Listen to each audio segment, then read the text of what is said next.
Lundi 26 mars 2018, c'est un nouveau départ cette semaine. Bonjour à tous, voici les titres de ce journal.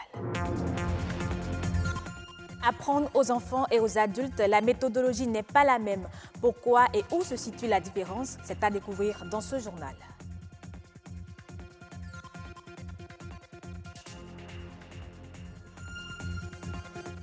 Ils sont à la fois bons et mauvais pour les produits agricoles. Les engrais chimiques, même s'ils boostent le rendement, causent d'énormes problèmes à la santé. Les maraîchers en ont pris conscience.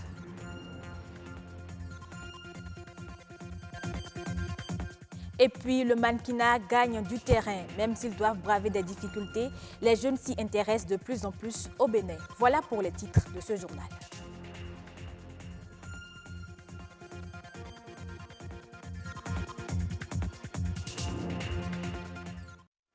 Apprendre aux enfants requiert souvent de la patience et donc du temps. Ceci facilite la compréhension. Dans le milieu de l'enseignement, cette méthode relève de la pédagogie. Il y a également l'andragogie qui est aussi une méthode d'apprentissage. Mais cette méthode est essentiellement recommandée pour les adultes. Mais est-ce là toute la différence entre andragogie et pédagogie? La réponse de Arnaud Adadia dans ce reportage.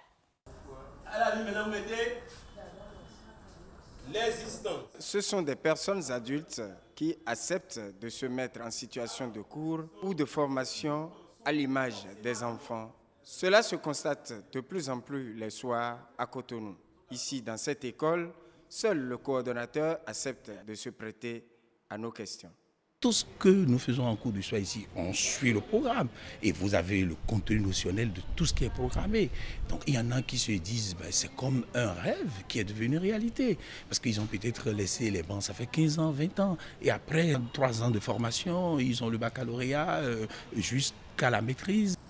Au Bénin, le nombre de personnes qui délaissent chaque année le cursus scolaire pour l'emploi, tout juste après les premiers diplômes, est considérable. Lorsque vous allez commencer peut-être à travailler dans la fonction publique béninoise en catégorie D, C, et puis avec les cours du soir, vous devenez cadre, directeur, tout ça, ça fait plaisir. Ce mode d'apprentissage s'appelle andragogie. C'est un concept qui date de 1833, utilisé pour la première fois par l'éducateur journaliste allemand Alexander Gepp, qui a parlé de l'andragogie parce qu'il s'est dit qu'il y a certaines personnes qui apparemment se voient déjà dépassées par le diplôme par rapport à leur âge, qui ont envie de chercher des diplômes de façon générale. Quand on parle d'andrago, ça signifie être humain, beaucoup plus adulte. Maintenant, lorsque vous parlez de gogie, ça veut dire naturellement apprendre, ça veut dire naturellement guider, conduire. Donc, c'est une manière ici de conduire intellectuellement parlant les adultes. Érigée en principe actif et participatif, l'andragogie est présente dans toutes les situations de formation ou d'éducation de l'adulte. Elle est à l'antipode de la pédagogie où l'enseignant réfléchit à la place de l'enfant. Dans la pédagogie, comme dans l'andragogie, il faut aller aux travaux de groupe. Mais quand vous observez les comportements des apprenants des deux côtés, mais les enfants qu'on retrouve dans les groupes de travail en situation de classe, ils sont pour la plupart passifs.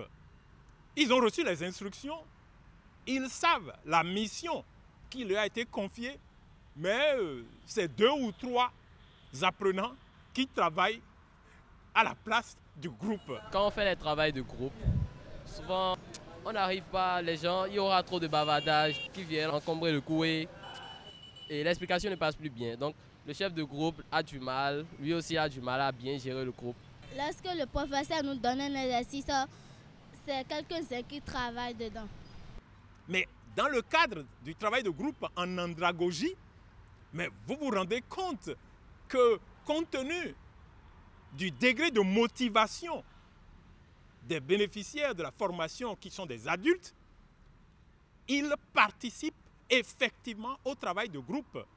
Andragogie et pédagogie se complètent. Il y a juste lieu de retenir que l'andragogie est postérieure à la pédagogie. Au plan social, elle aide les adultes et au plan économique, ici, c'est l'adulte lui-même qui construit son savoir avec la conscience que le temps, c'est de l'argent. De l'éducation, on passe à l'agriculture. Très utilisée dans le maraîchage, les engrais chimiques permettent d'augmenter le rendement. Même s'ils en font encore usage, certains maraîchers misent désormais beaucoup plus sur les engrais organiques. Ils disent prendre conscience des dangers liés à l'utilisation abusive des engrais chimiques. Suivons ensemble ce reportage de Destonia Bigot et Bernol Djobé. Une production agricole sans produits chimiques, c'est le credo de l'agriculture biologique. Progressivement, les maraîchers s'inscrivent dans cette logique au fin de permettre aux populations de manger sain et de préserver l'environnement. De par le passé, nous utilisons les engrais chimiques à outrance. Ça, il faut l'avouer. Nous utilisons, mais actuellement, nous utilisons faiblement les engrais chimiques parce que nous voulons passer de l'étape de l'agriculture conventionnelle à l'agriculture biologique. Dans la gamme des engrais chimiques, nous utilisons, comme je viens de le dire, faiblement l'urée et NPK. Et dans la gamme des engrais, des fertilisants organiques, nous utilisons beaucoup de compost et des fientes. L'utilisation des produits chimiques pose des problèmes non seulement pour l'environnement, mais aussi pour la santé, surtout lorsque le dosage est mal fait. Lorsque vous voyez un fabricant qui donne des formulations, c'est-à-dire il propose tel type d'engrais, cela s'accompagne toujours des dosages, la quantité qu'il faut utiliser.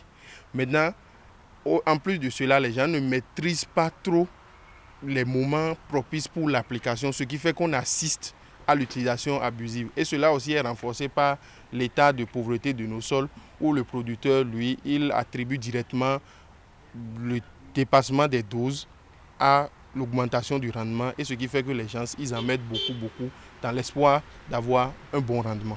La prise de conscience des dangers liés à l'utilisation abusive des produits fait ici son chemin.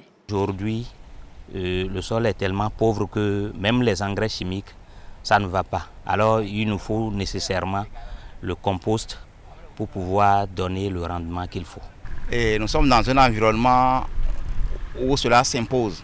Donc aujourd'hui, ce qui est sûr, nous devons automatiquement passer du maraîchage conventionnel au maraîchage biologique. Quelques bonnes pratiques sont à prendre en compte pour une meilleure utilisation de ces produits. Je ne dirais pas qu'il faut arrêter d'utiliser les engrais chimiques, c'est-à-dire les engrais de synthèse, mais d'utiliser ça de façon raisonnée en combinaison avec les engrais organiques pour garantir la durabilité.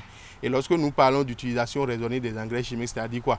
Il faut respecter les doses recommandées, appliquer ça au moment propice. En optant pour une agriculture biologique, les maraîchers entendent lutter contre la dégradation des sols et l'insécurité alimentaire.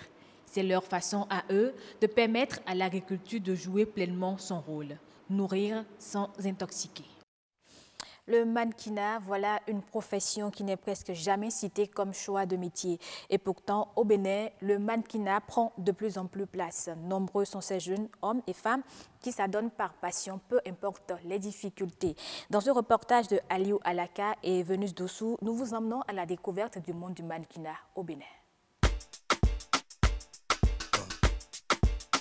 Go. Yeah. Go.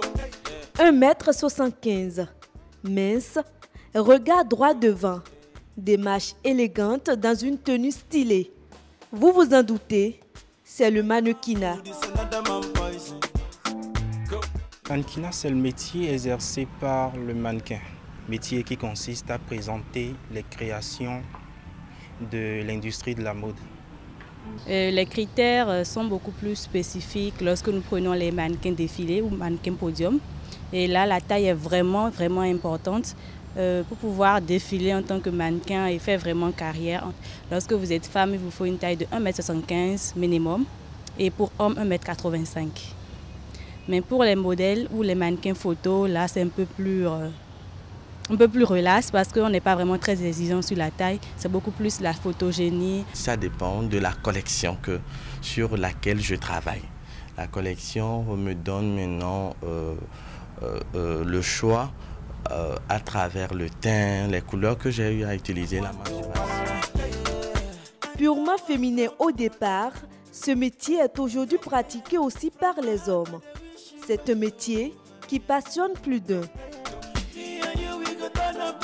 Aujourd'hui, j'en suis à 4 ans d'ancienneté dans le milieu et je ne peux pas vraiment dire que je vis de ce que je gagne de ce milieu-là. Parce que les cachets sont, pour la plupart du temps, les cachets sont dérisoires.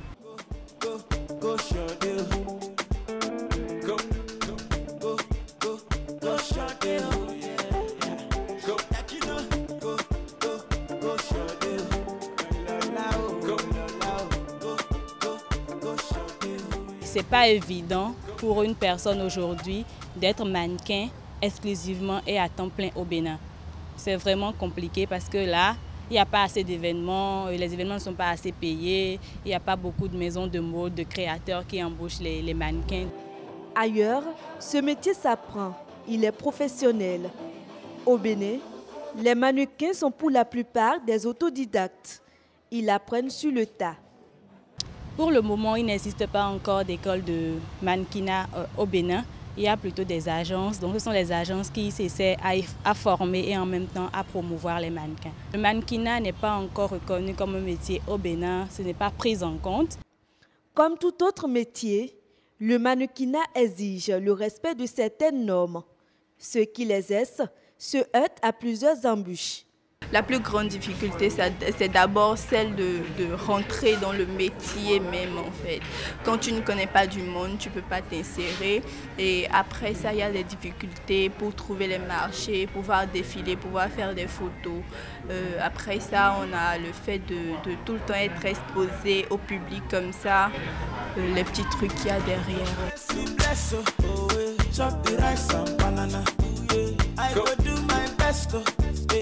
Le mannequinat reste un métier noble, sélectif et pour tous les âges.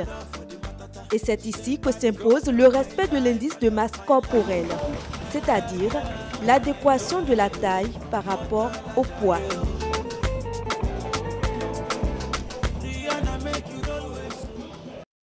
On prend à présent la direction du Cameroun. Le gouvernement camerounais a autorisé pour 2018 des importations d'huile de palme brute d'un volume global de 100 000 tonnes. Cette décision permet de garantir l'approvisionnement des industries de raffinage. Ce volume est de 4 000 tonnes, supérieur aux 96 000 tonnes autorisées en 2017. Faut-il le rappeler, l'huile de palme entre en composition de plusieurs produits manufacturés au Cameroun.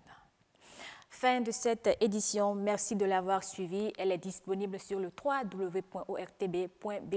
Retrouvez à 19h45 Nadège Soni pour d'autres informations.